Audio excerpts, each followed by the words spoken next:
yang bernama si Aman Suherman dengan Yusuf Manubulu mungkin tidak menemui jalan yang mulus ya. Jadi mungkin diambil keputusan saja, ya sudahlah dilakukan pra-peradilan. Dan pra-peradilan itu masih menunggu beberapa hari ya, saudara.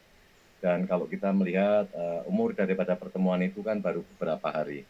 Dan itu membutuhkan waktu 7 kali 24 jam lah kira-kira pra-peradilan itu.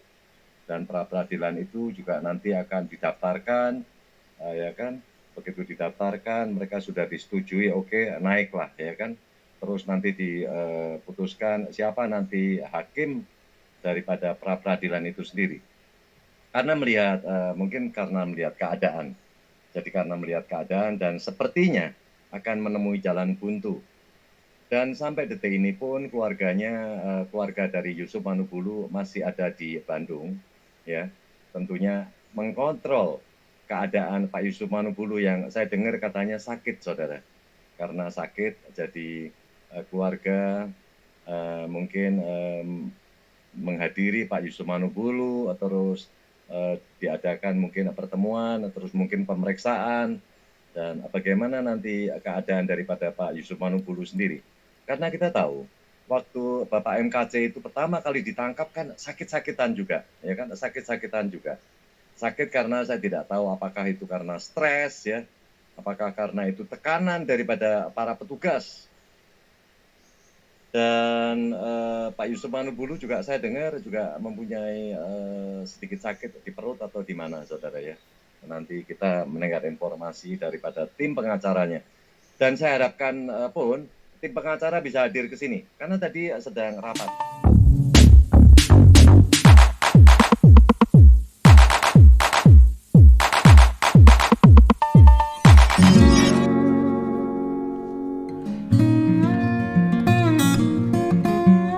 Assalamualaikum warahmatullahi wabarakatuh. Berjumpa kembali di channel Cendekia Muslim. Teman-teman sekalian, setelah beberapa hari Aman Suherman dan Yusuf Manubulu ditetapkan sebagai tersangka, ditangkap dan ditahan, ini kayaknya ada satu berita yang bisa kita dapatkan dari channelnya Hendro Virloso, bahwa tim pengacara mereka ya, cuman tadi tidak jelas ini yang mau ngajukan pra itu siapa ya.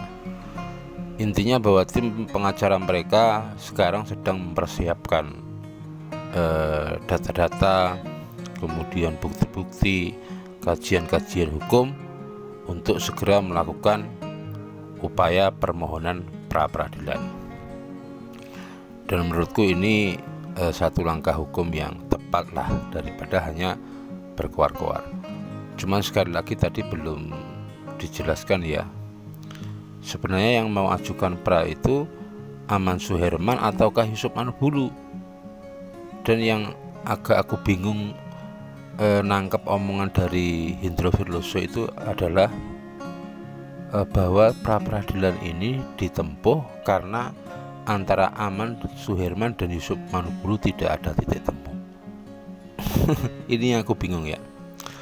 Kembali ke soal pra-peradilan, teman-teman sekalian. Dalam pasal 77 KUHP itu ada beberapa objek pra-peradilan ya. Sah tidaknya penangkapan, sah tidaknya penahanan, kemudian sah tidaknya penghentian penyidikan dan penghentian penuntutan. Yang dimaksud penghentian penyidikan itu ya perkara itu dihentikan oleh pihak penyidik, dalam hal ini kepolisian. Kalau sah tidaknya penghentian penuntutan, penghentian yang dilakukan oleh jaksa penuntut umum. Itu dahulu ya, materi pra itu hanya itu. Sah tidaknya penangkapan, penahanan, penghentian penyidikan, penghentian penuntutan. Kemudian di pasal 79 itu ada soal ganti rugi dan rehabilitasi. Tetapi setelah adanya putusan Mahkamah Konstitusi, objek pra-peradilan itu diperluas menjadi ada satu lagi ya, yaitu tentang sah tidaknya penetapan tersangka. Dan mungkin yang dimaksudkan oleh tim pengacara dari Yusuf Manubulu atau Aman Suherman itu adalah permohonan pra peradilan terkait dengan penetapan tersangka. Sepertinya juga masih alot ya saudara, masih alot. Dan kalau saya mendengar saudara-saudara saya yang di yang lain-lain saudara, karena ada penangkapan ini begitu banyak ya. Karena penangkapan dari Gracia Pelo ya, terus dari ada si Rudi Simamora, sekarang ini ada Pak Yusuf Manubulu, sebelum Pak Yusuf Manubulu ada yang namanya Aman Suherman. Mengapa saudara ya? Saya heran, mengapa begitu mudahnya? Ya kan kalau saudara-saudara kita ini mengungkap sesuatu, ya kan mengungkap sesuatu, apakah itu mengkhawatirkan, ya kan mengkhawatirkan para petugas kepolisian ataupun juga mengkhawatirkan dari Majelis Ulama Indonesia. Saya lihat ini beberapa kali yang melakukan penangkapan itu adalah dari instruksi daripada Majelis Ulama Indonesia.